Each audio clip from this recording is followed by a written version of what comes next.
Welcome to another edition of Smalltalk for You.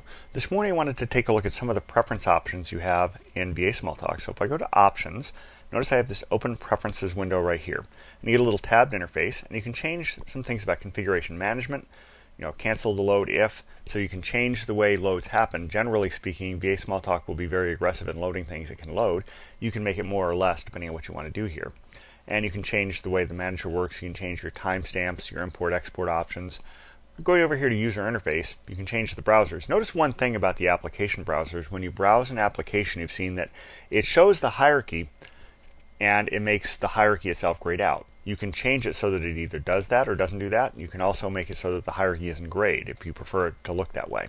So you can change a lot of this. You can change the way your method patterns look in your public methods and your private methods. On the system-wide browser, you can choose a whole lot of options here. Again, showing inheritance view mode. And you can change things over here on the individual browser. So the browser class, notice that there are a whole bunch of different classes you can pick here. So you can change the way this works. And down here, the class browser, again, you can change those. Over on system configuration, you can change the debugger, so you can use basically the old debugger or the new debugger.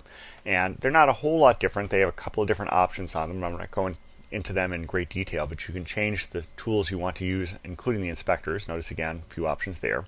I tend to go with the defaults, but again, if you're more familiar with the older tools, you can pick those. So there's a whole bunch of individual things you can do with the way VA Smalltalk works to pick and change the way your environment works and operates that works more like the way you want to work. And you just go into this tool and change those options. So that's about it for today. Until next time, have fun with whatever Smalltalk you're using.